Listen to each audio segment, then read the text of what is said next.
बहाना करके छुप जाएं। एक डिक्टेटर के लिए भी वही कानून होना चाहिए।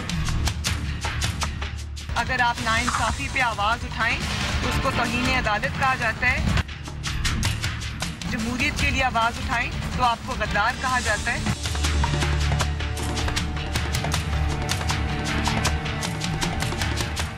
अस्सलामुअलैकुम, न्यूज़ आई के साथ मैं हूं सैयद समर अब्बास। नाजरीन, कौमी असम्बली के हल्का NA4 के ज़िमनी इलेक्शन के मार्के में पाकिस्तान तहरीक इंसाफ तकरीबन कामयाब हो चुकी है। अब तक के गैर सरकारी गैर हतमी नताइज के मुताबिक PTI के अरबाब आमिर अयूब 40,206 वोटों के साथ पहले नंबर पर हैं, जबकि पाकिस्तान मुस्लिम लीग नून के नासिर खान मूसा जई के 21,774 वोट हैं, जबकि अवामी नेशनल पार्टी के उम्मीदवार भी उनके काफ़ी करीब हैं और 21,662 वोट हैं अवामी नेशनल पार्टी के खुशदिल खान के। और पाकिस्ता65 पीपल्स पार्टी के असद गुलजार खान, जो कि मरहूम गुलजार खान के बेटे थे, जो जिनकी वफात के बायस ये सीट हाली हुई थी, उनके 11,565 वोट हैं। तो क्या पाकिस्तान तहरीक इंसाफ की कामयाबी अपनी कारकर्दगी की बिना पर आई, जैसा कि नून लीग कहती रही कि अब जो आगे इलेक्शन होंगे वो कारकर्दगी की बुनियाद पर होंगे, तो क्या यहाँ पे पाकिस्तान तहरीक इंसाफ ने ये कामयाबी आज की NA4 की अपनी कामयाबी के बायस हासिल की, अपनी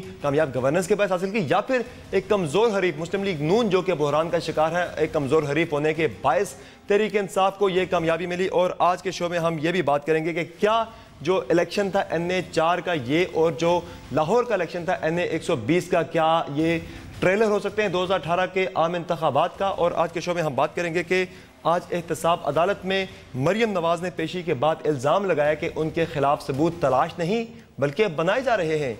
तो सवाल ये पैदा होता है कि कौन शरीफ खानदान के खिलाफ सबूत बना रहा है? बड़ा संगीन ये इल्ज़ाम है मरियम नवाज के, इस पर भी बात करेंगे। जबकि मोहम्मद नवाज शरीफ आज एहतसाब अदालत के सामने पेश ना हुए और 2 रेफरेंसेस में उनके काबिल ज़मानत वारंट गिरफ्तारी जारी हो चुके हैं, और अगली समाअत पर अगर वो पेश नहीं होते तो उनके नाकाबिल ज़मानत वारंट गिरफ्तारी जारी हो जाएंगे। और मियां नवाज शरीफ जो कि जद्दा में मौजूद थे वो नहीं आ सके आज की समाअत में, और ये अदालत ने बताया कि उनकी अहलिया की तबीयत काफ़ी ज़्यादा ख़राब हो चुकी है, जिसके बायस वो अदालत में पेश नहीं हो सकते। और शो के आखिरी हिस्से में हम बात करेंगे उस माफ़ी की जो कि पाकिस्तान तहरीक इंसाफ के चेयरमैन इमरान खान ने 10 माह के तवील केस के बाद इलेक्शन कमीशन से आज मांग ली। तो सबसे पहले हम बात करेंगे कौमी असम्बली के हल्का NA4 के ज़िमनी इलेक्शन से मुतालिक अपने मेहमानों का तारुफ कराता चलूँ। हमारे साथ मौजूद हैं शाहिद सैयद साहब, इस्लामाबाद स्टूडियो में अवामी नेशनल पार्टी के सेनेटर हैं। हमारे साथ मौजूद होंगे कमर जमान कायरा साहब, रहनुमा है पाकिस्तान पीपल्स पार्टी के। हमारे साथ मौजूद हैं शौकत यूसुफ जई साहब, मुशीर इत्तलात हैं खैबर पख्तूनख्वा गवर्नमेंट के, पाकिस्तान तहरीक इंसाफ के रहनुमा हैं। और हमारे साथ मौजूद होंगे राना अफजल साहब, मुस्लिम लीग नून से इनका ताल्लुक है। सबसे पहले बात करेंगे शौकत यूसुफ जई साहब से। शौकत साहब, 4 हल्के 4 ज़िमनी इंतखाबात लूज करने के बाद पाकिस्तान तहरीक इंसाफ को पहली बड़ी कामयाबी मिली है खैबर पख्तूनख्वा के अंदर, जहां आपकी अपनी हुकूमत है। कितनी बड़ी कामयाबी है पाकिस्तान तहरीक इंसाफ के लिए? बिस्मिल्लाहिर्रहमानिर्रहीम। देखिए, सबसे पहली बात तो ये कि मैं NA4 के नहीं बल्कि पूरे पेशावर के लोगों को मुबारकबाद पेश करता हूँ कि आज बड़े पुरअमन तरीके से ये इंतखाबात हुए हैं और कोई नाखुशगवार वाक़या पेश नहीं है। यही जमहूरियत की फतह होती है।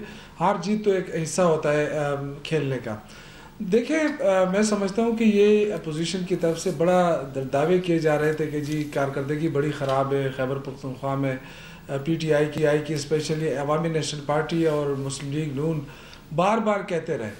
और फिर जरदारी साहब आए, जरदारी साहब ने 3-4 दौरे किए पेशावर में और वो यही कहते रहे कि जी क्या तब्दीली है, क्या इन्होंने क्या कारनामा अंजाम दिया है। तो ये जो रूरल एरिया है पेशावर का, यानी जो सिटी में है वो तो ऑलरेडी सबको पता है, लेकिन रूरल एरियाज़ में लोगों का ये ख्याल था कि शायद PTI वहाँ पर नहीं होगी।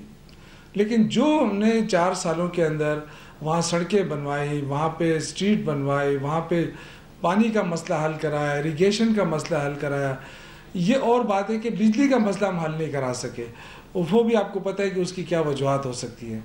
लेकिन बाकी जो उनके इश्यूज थे वो काफ़ी हद तक हल करा दिए हैं।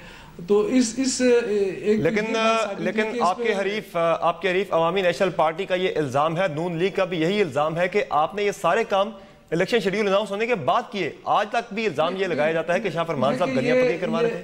ये इतना छोटा हल्का नहीं है कि हमने 20 दिनों में जो है ना सड़कें भी बना दी और पानी भी लाया।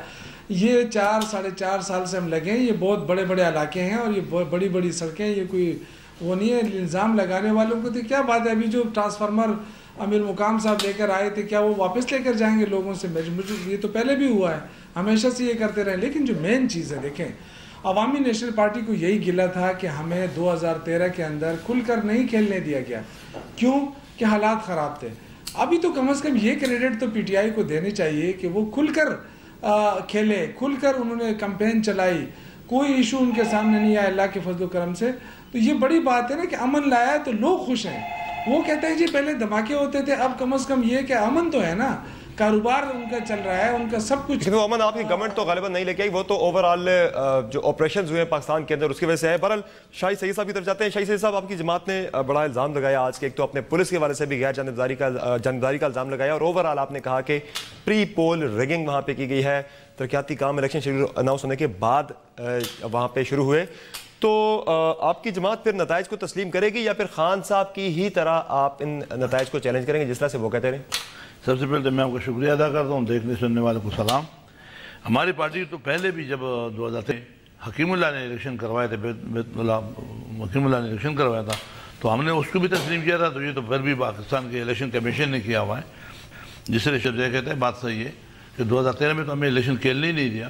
इस मतलब हमने जल्द से जुलूस भी किया और हमने अपना जो रिवाइव था वो कर भी दिखाए। जो उस वक्त हमारी पोजीशन 5वीं 6वीं भी थी, अभी अल्लाह के वजह हम दूसरे नंबर पे या तीसरे पे इस चंबर में हम चल रहे हैं। हाँ, बराबर जा रहा है नून लीग का और एएनपी का। ठीक है, बुनियादी चीज़ ये है कि हमारा जो मुकाबला था वो किसी शख्स या कोई अफराद से नहीं था। मुकाबला दो हुकूमत से था, एक सूबाई हुकूमत, एक वफाकी हुकूमत।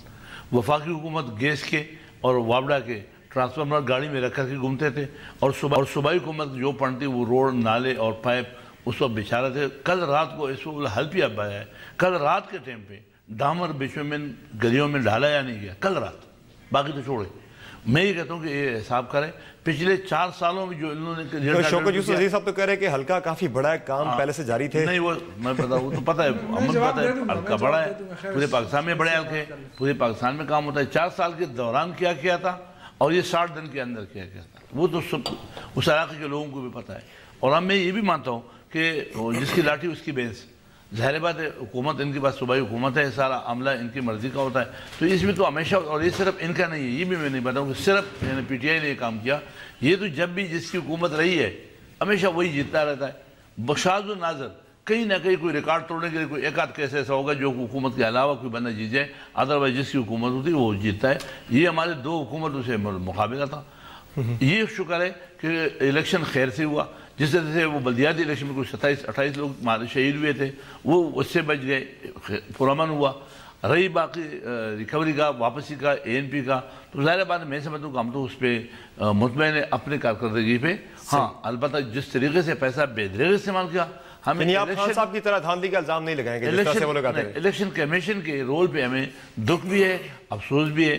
अगर वो इन्हें 120 में जो करोड़ों रुपए खर्च हुआ था उसके ऊपर एक्शन नहीं लिया, अगर इन्हें 104 पे इलेक्शन कमीशन ने अपना रोल अदा नहीं किया, तो हमें इसका दुख अफसोस ज़रूर है। हमारे मजबूत इदारे मजबूत पाकिस्तान बनाएगा। मैं ये चाहता हूँ कि इलेक्शन कमीशन मजबूत होता तो वो ये काम नहीं होते। हमें गिला अगर है तो इलेक्शन कमीशन से है, इनका तो ठीक है। अभी पुलिस वाला इन शॉर्ट आप नताइज को तस्लीम करते हैं तमाम तरह अपने तहफ़्फ़ुज़ात के बावजूद? यार हमने, मेरे पास जब वो इलेक्शन हकीमुल्लाह ने किया था हमने वो तस्लीम किया था, तो ये तो कोई मसला नहीं है। ठीक, राना साहब आपकी जमात तो ये दावा करती रही है, गुज़िश्ता हम कई माह से सुन भी रहे कि 2018 का इलेक्शन किसी स्कैंडल्स की ज़ात में नहीं होगा बल्कि कारकर्दगी की बुनियाद पर होगा। तो आज आप फिर मानते हैं कि पाकिस्तान तहरीक इंसाफ जो इलेक्शन जीती है NA4 का ये अपनी कारकर्दगी की बुनियाद पर जीती है? देखें, जब हम NA120 जीते थे तो पीटीआई का बयानिया ये था कि जो लोग जिनकी गवर्नमेंट होती है उनको एक एडवांटेज होता है। मैं समझता हूँ वो एडवांटेज गवर्नमेंट की वजह से नहीं होता। हमारे अवाम जो हैं बहुत सियाने हैं, वो देखते हैं कि इस वक्त कौन सी गवर्नमेंट है और हमारे इलाके के काम जो हैं वो किस तरह से हो सकते हैं, कौन कर सकते हैं। आज बकौल सैयद साहब के, शाहिद सईद साहब के, कि पूरी डेवलपमेंट होगी, मरकज़ी हुकूमत ने भी कर दी, सूबाई हुकूमत ने भी कर दी।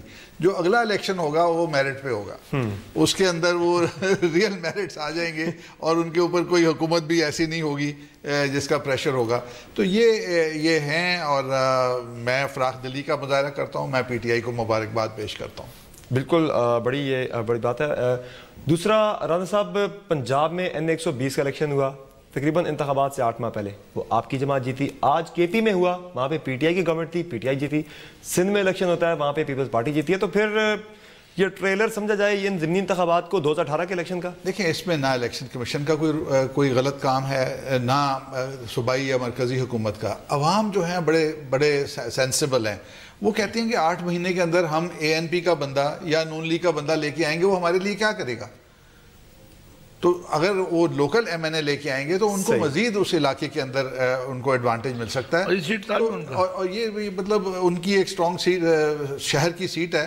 तो लेकिन मैं ये ब्लैंक चेक नहीं दे रहा कि जनरल इलेक्शन के अंदर भी यही होगा। जनरल इलेक्शन में वो देखेंगे कि कौन सी पार्टी गवर्नमेंट फॉर्म कर सकती है और हमारे लिए कौन सी बेहतर है। इनकम्बेंसी के फैक्टर ने पॉजिटिवली पीटीआई के फेवर में यहाँ पे अपना प्ले किया।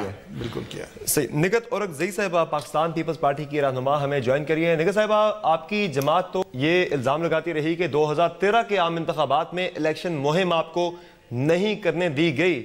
इस मरतबा तो बिलावल साहब ने बड़े एक्सटेंसिव जलसे किए, जरदारी साहब ने भी किए, तो फिर क्या हुआ? आपकी जमात फिर चौथे नंबर पर यहाँ पर भी? बिस्मिल्लाहिर्रहमानिर्रहीम। सबसे पहले तो फरार दिल्ली का मुजाहरा करते हुए हम PTI को भरपूर धांधली करके उनको सीट जीतने पे मुबारकबाद पेश करते हैं।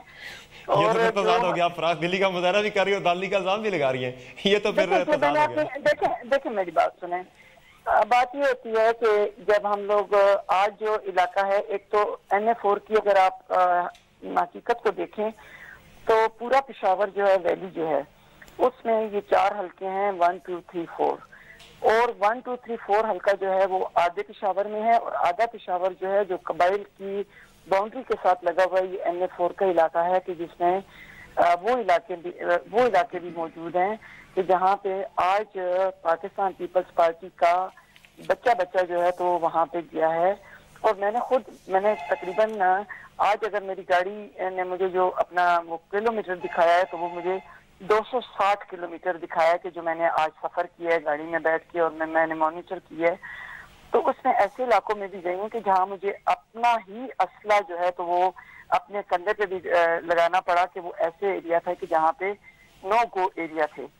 बात यह है कि इन्होंने जिस तरीके से आज जब मैं वहां से आ रही थी तो मैंने शाह फरमान साहब को, और उसकी अगर आप चाहेंगे तो मैं वीडियो क्लिप भी आपको भेज दूंगी कि मैंने वीडियो बनाई है।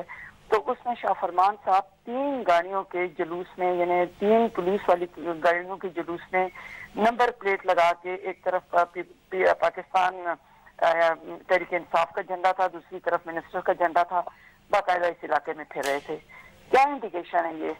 दूसरी बात यह है कि उनके जो दूसरे MP जो कि पार्लिमानी सेक्रेटरी हैं या उन्हें स्टेट मिनिस्टर आप कह सकते हैं, वो गाड़ियों पे झंडे लगा के तहरीक इंसाफ के और उसकी गाड़ियों में फिर रहे थे, सरकारी गाड़ियों में। ये क्या इंडिकेशन है? आज पुलिस वाले जो है वो जेबी वोट डालते हुए पकड़े गए, ये क्या इंडिकेशन है?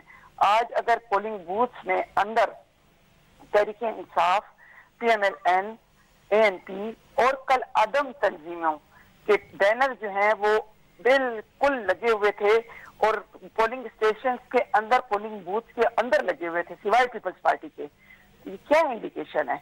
आप मुझे क्या बता सकते हैं कि इन्होंने कौन सा काम किया? इन्होंने वही काम किया कि इन्होंने प्री पोल रिगिंग की, जहाँ पे सोलर। तो फिर आप नताइज को तस्लीम करेंगे इसके बावजूद?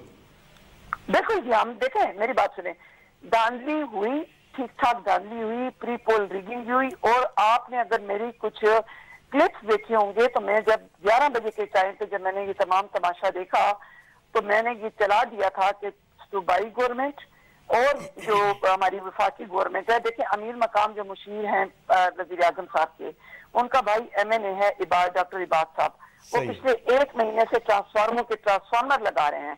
कल भी ट्रांसफार्मर लगे हैं, आज भी लगे हैं, उससे पहले 40 दिन जो। और फिर सबसे बड़ी बात यह है कि यहाँ पे हमारे वोटों का, मेरी बात सुन लेना।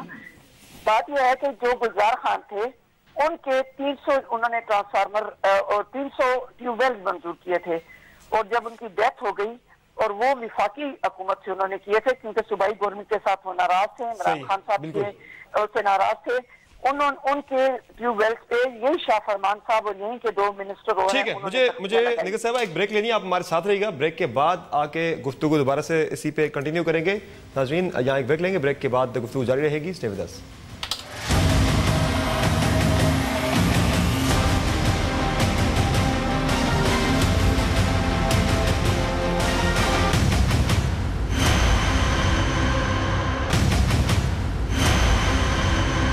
Welcome back to the show. Rana sahab, break से पहले आप कुछ ऐड करना चाह रहे थे, काफ़ी जो तहफ़्फ़ुज़ात का इज़हार किया निगहत और अगज़ई साहब ने पीपल्स पार्टी की तरफ से, तो आप भी कुछ ऐड करना चाह रहे हैं? देखें, एज अ पॉलिटिकल पर्सन, एक सियासी शख्स होने के नाते मैं समझता हूँ कि पाकिस्तान के अवाम में जमहूरी शऊर जो है ना वो बहुत बुलंद हो चुका है।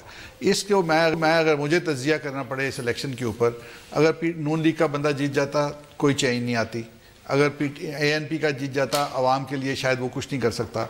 PTI की क्योंकि वहाँ लोकल गवर्नमेंट है, उन्होंने उस बंदे को वोट दिया अपने एरिया के मुफाद की खातिर। लेकिन जनरल इलेक्शन में ये सिचुएशन नहीं होगी। जनरल इलेक्शन में कोई सिटिंग गवर्नमेंट नहीं होगी, कोई उनको फेवर एक्सपेक्टेड नहीं होगा। जनरल इलेक्शन में हमेशा पाकिस्तानियत का फैसला होता है और लोकल इलेक्शन में लोकल गवर्नमेंट के फेवर में इलेक्शन होता है, काफ़ी ज़्यादा होता है। तो मैं समझता हूँ कि जो मार्जिन है वो अवाम का जो फैसला बड़ा वाज़ेह है।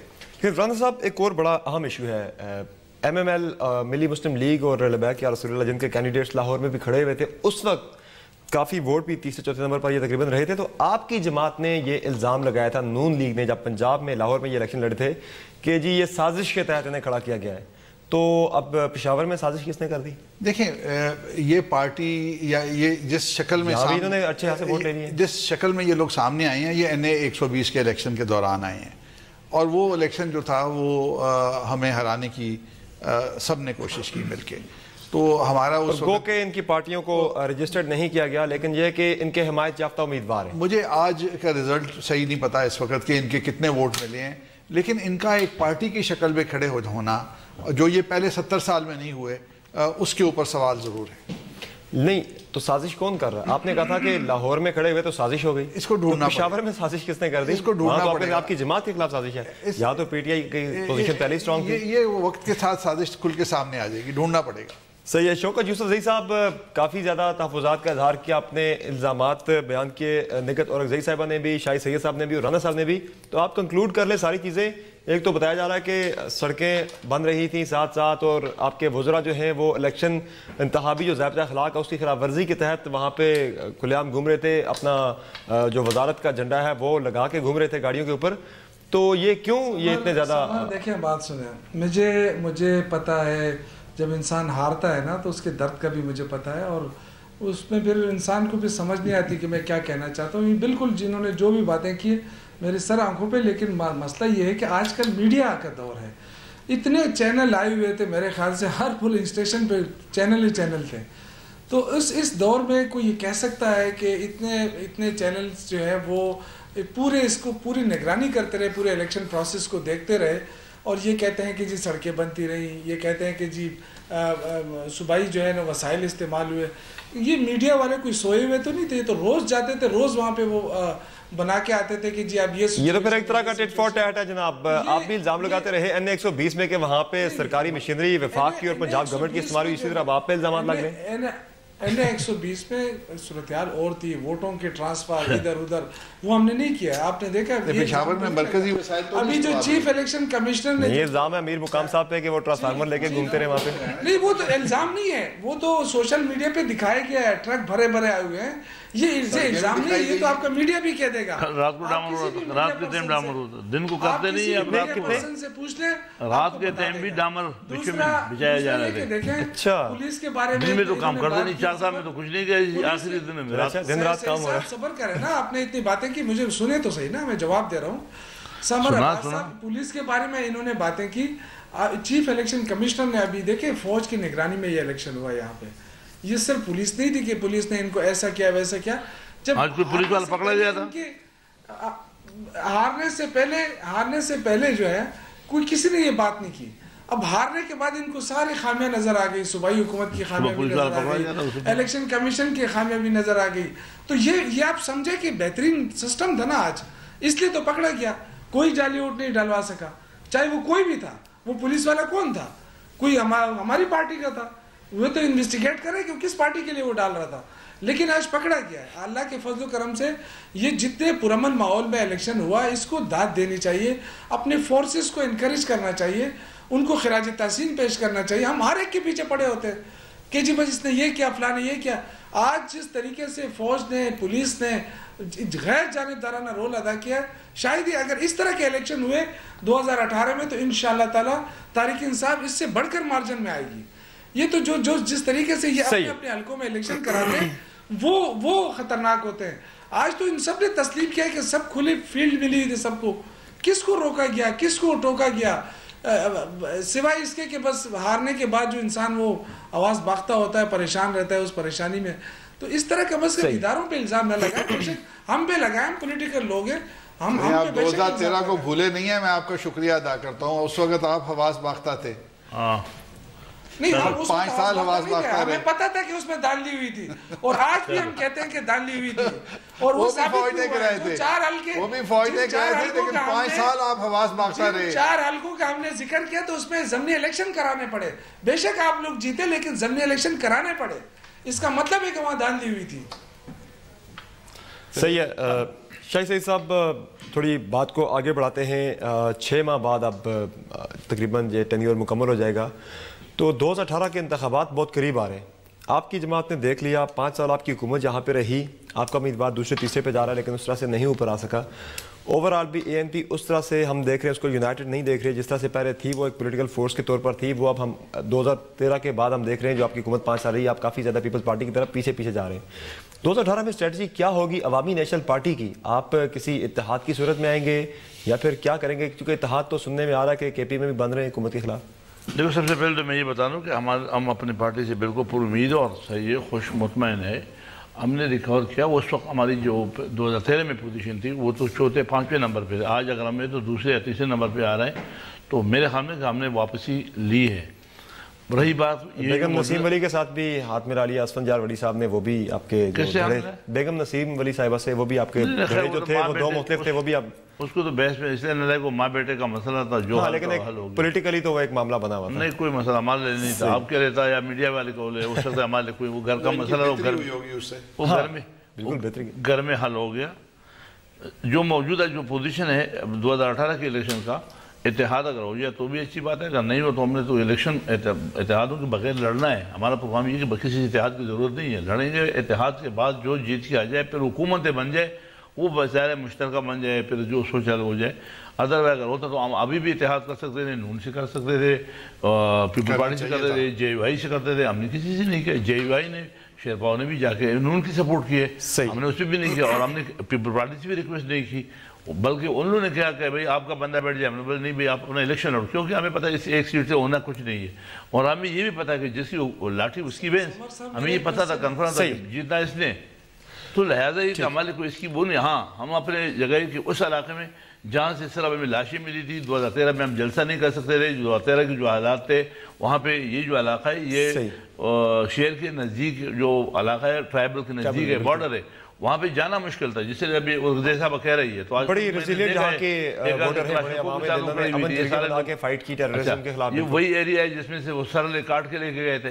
तो इस एरिया में मैं समझता हूँ कि ये अगर ये अचीवमेंट, ये मेरे ख्याल में ये पाकिस्तान आर्मी की है कि जिसने ऑपरेशन किया, और हम उस इलाके में जब ऑपरेशन नहीं था तो कोई नहीं जा सकता था। राना साहब, आपकी जमात ने एक नैरेटिव कॉइन किया कि आपकी जमात जो है, एक फैसला आया सुप्रीम कोर्ट का, फिर आपकी जमात ने कहा एक फैसला अवामी फैसला है, और 2018 में अवामी फैसला जो है वही नवाज शरीफ के हक में आएगा और अवामी फैसले को ही आप मानेंगे। तो यहाँ तो अवाम ने फैसला नवाज शरीफ के खिलाफ दे दिया आज।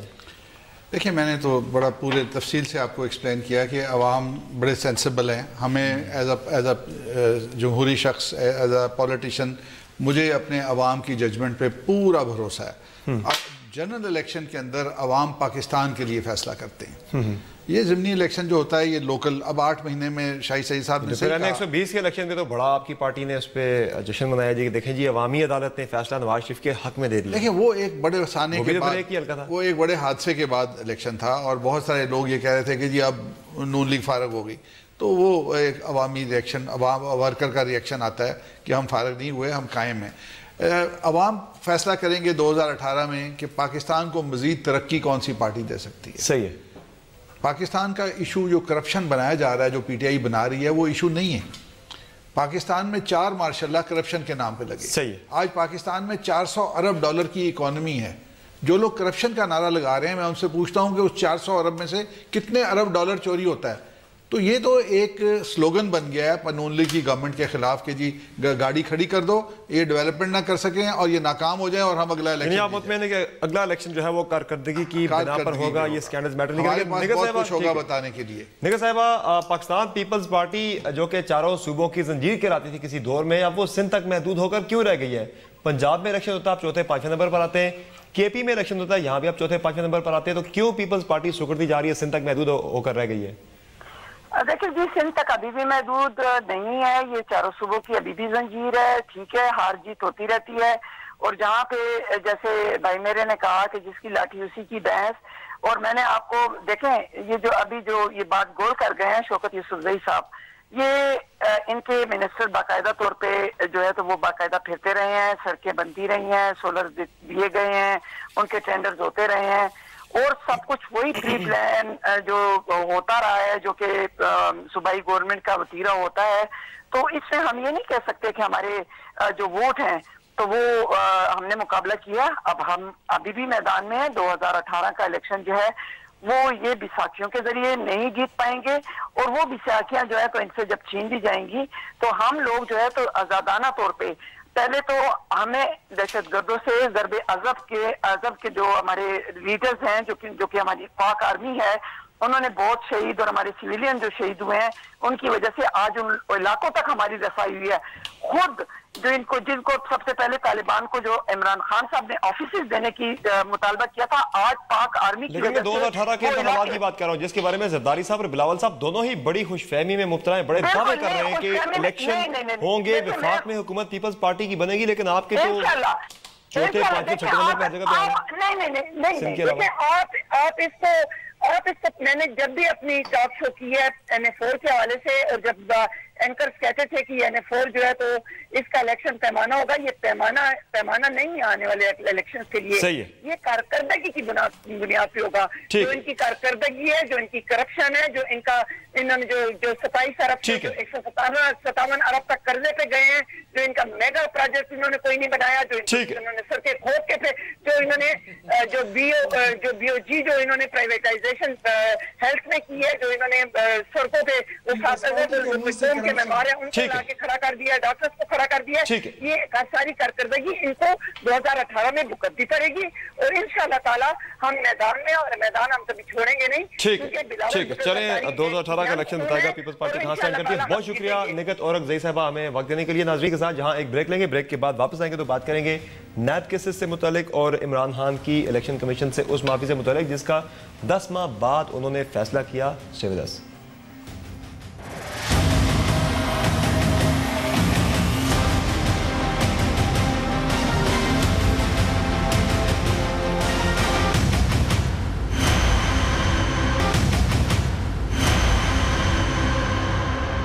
Welcome back to the show. Shaukat Yusufzai sahab, आपसे स्टार्ट करेंगे। खान साहब ने आज एक तरफ तो आपकी जमात को कामयाबी हासिल हुई NF4 में, जबकि दूसरी तरफ खान साहब ने आज इलेक्शन कमीशन से माफी मांग ली 10 माह के बाद तौहीन अदालत केस में। तो ये ख्याल 10 माह बाद खान साहब को क्यों आया? 10 माह खान साहब ने इस मामले को अना का मसला क्यों बनाए रखा? आज भी खान साहब ने लफ्ज माफी के बजाय पछतावा यूज किया है। देखिए, मेरे ख्याल से इलेक्शन कमीशन का जो मेन किरदार है ना, वो है इस मुल्क के अंदर शफाफ इंतखाबात कराना, और यही रिएक्शन के तौर पे खान साहब ने उनको इस्लाह के लिए जो बातें कराई थी कि जी इलेक्शन कमीशन जो है वो अपना रोल अदा नहीं कर रहा, तो शायद उनको बुरा लगा होगा। और आज जो उन्होंने बाकायदा उसको एक्सप्लेन किया कि मेरा हरगिज़ ये मकसद बुरा तो नहीं, ठीक ठाक बुरा लगा है कि मैं उनका खान साहब ने उसको एक्सप्लेन किया कि मेरा हरगिज़ ये मकसद नहीं था कि मैं किसी को हर्ट करूँ या किसी को हर्ट करूँ, मेरा इस्लाह का मकसद था और मैंने किया उसको, और अगर आपको बुरा लगा है तो माजरत चाहता हूँ। ये बात हुई है। नून लीग का कहा था, नून लीग का कैसे है जी?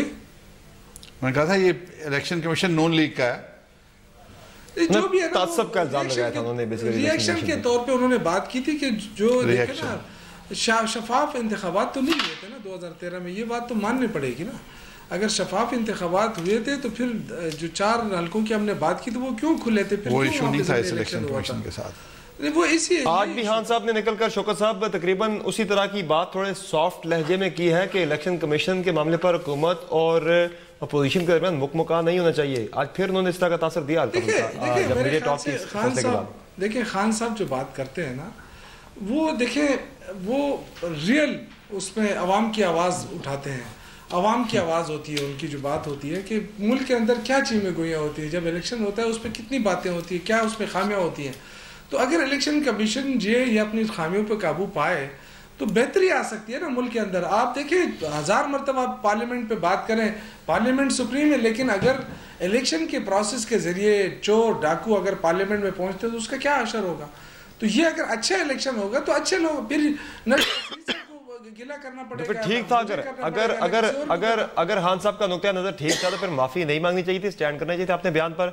इससे पहले भी कई केसेस में माफी मांग चुके हैं या फिर अपने बयान से रिट्रैक्ट कर चुके हैं, चाहे वो 10 अरब हर्जाने का मामला हो शहबाज शरीफ साहब पर या फिर 35 पंक्चर का मामला हो। ये हम एक और नया एडिशन देख रहे हैं आज।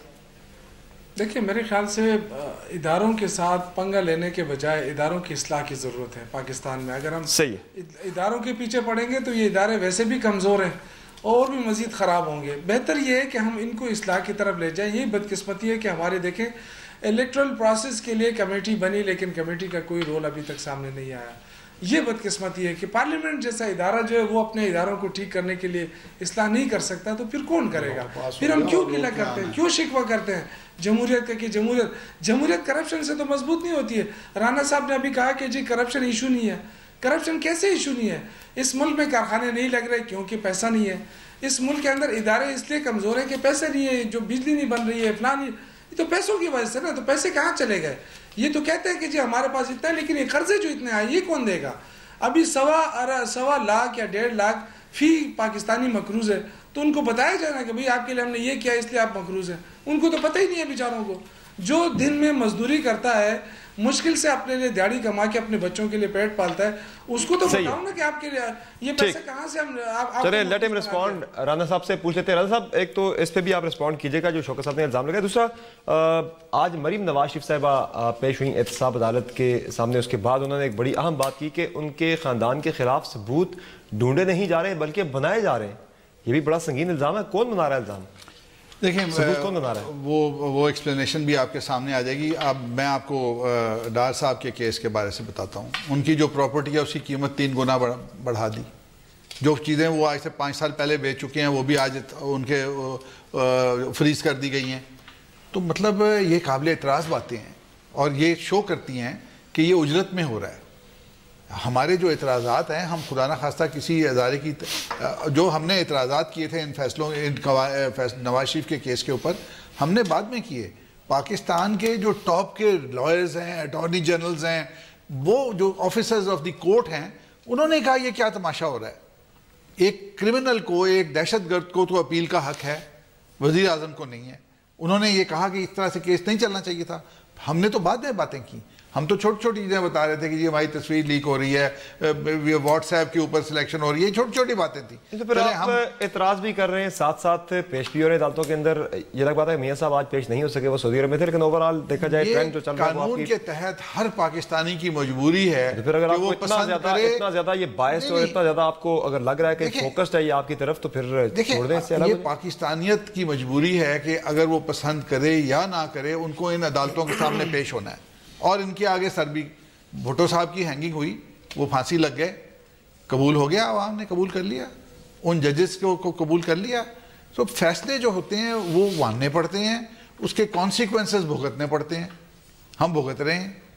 अब हम कहें कि ज़बानबंदी भी हो जाए। बड़ी अजीब एक वो पॉलिसी है ना कि आप पेश होते हैं अदालत में, निकल के फिर उसी अदालत के बारे में आप 100 बातें करते हैं। देखिए आप अदालत में पेश हों, वहाँ आपको कोई कह दे कि ये तो मेरे पास जो है गॉडफादर पेश होके गया है, हम तो मजलूम बन के जाते हैं कि हमारी कोई दाद रसी हो जाए, वो कहते हैं आप गॉडफादर है।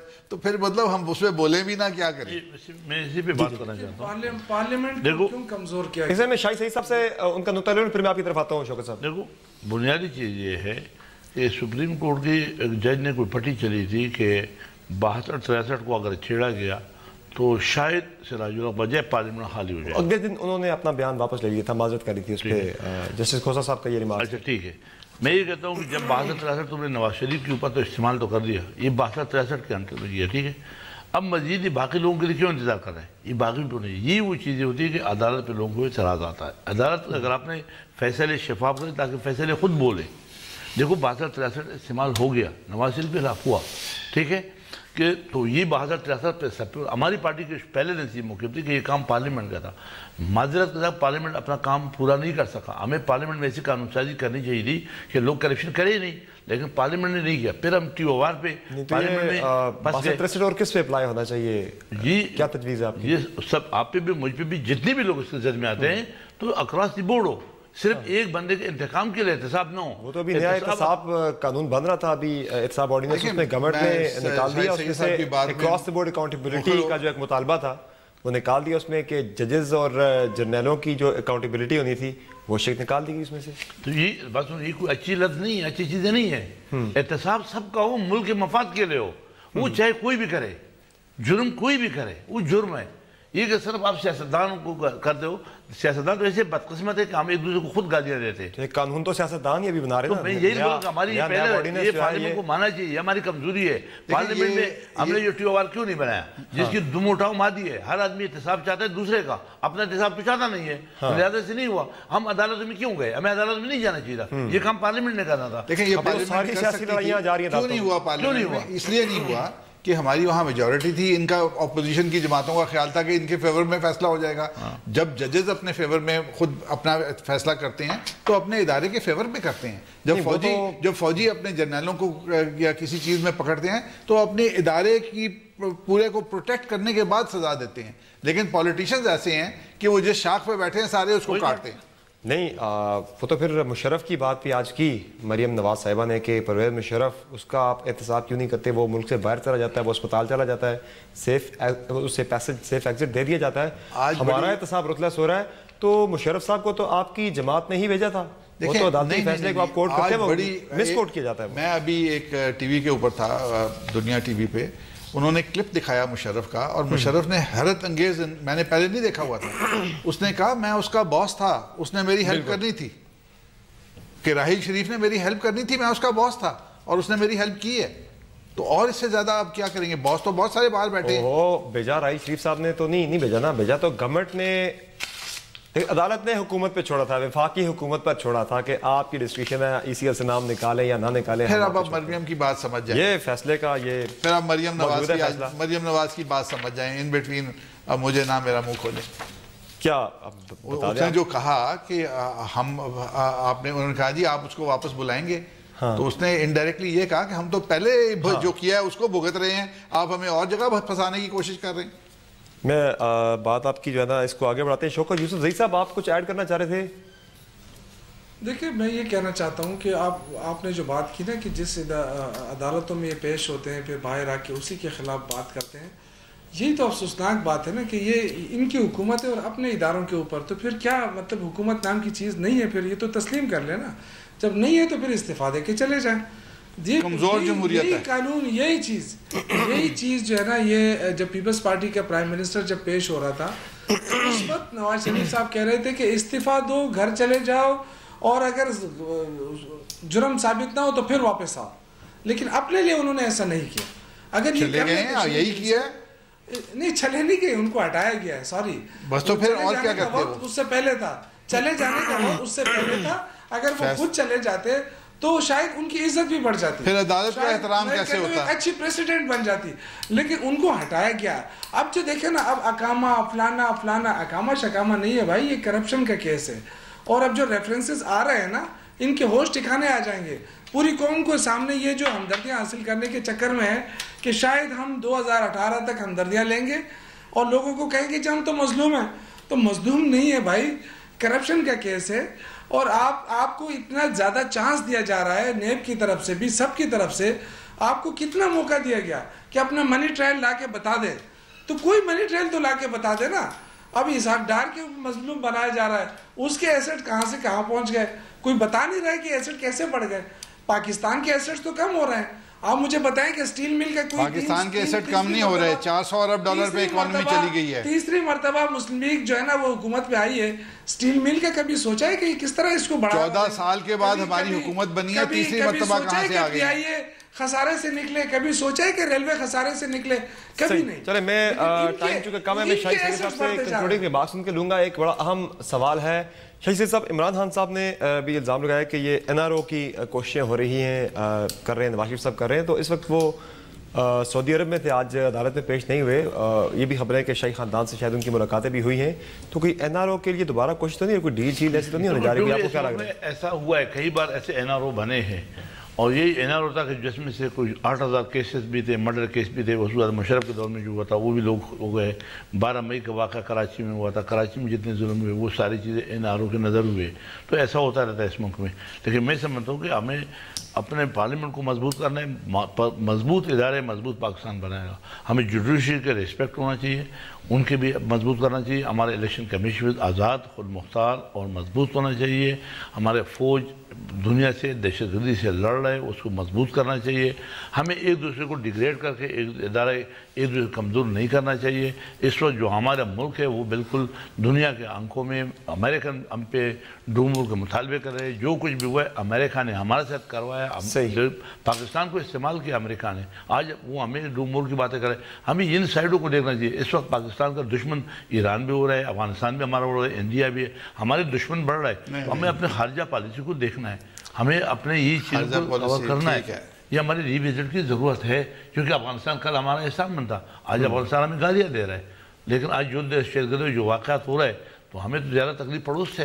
देखिए आपकी तो गवर्नमेंट की स्टेबिलिटी से मुतालिक रेक्स टिलरसन ने फिर जाके इंडिया में बात कर दी है कि हमें बड़ी तशवीश है पाकिस्तान की सिविल गवर्नमेंट की स्टेबिलिटी से मुतालिक। यही है, इंडिया दिखाना चाहता है कि पाकिस्तान शेकी है, इनके न्यूक्लियर चीज़ों को पकड़ लो। आपके NRO की बात कर रहे थे, NRO वक़्त के हाकम के साथ होता है, हमने किसके साथ NRO करना है? सही, हमारी तो अपनी गवर्नमेंट है। तो ऐसी बात नहीं है कि मियां नवाज शरीफ NRO करना चाह रहे हैं ये, और रेक्स टिलरसन की जो स्टेटमेंट्स हैं ऐसी बात नहीं। बेहतर हो रहा है, अमेरिका से भी बेहतर हो रहा है, ईरान से भी बहुत बेहतर है। ठीक है, बहुत शुक्रिया तमाम मेहमानों का शो में वक्त देने के लिए। यकीनी तौर पर हमारी खारजा पॉलिसी भी मजबूत होगी, पाकिस्तान बेहतर तौर पर अपने तमाम मामलों को रिप्रेजेंट कर सकेगा इंटरनेशनली। जब हम अंदर से मजबूत होंगे, हमारी पार्लियामेंट मजबूत होगी। आज की शो में इतना ही, इजाज़त दीजिए, अल्लाह हाफ़िज़।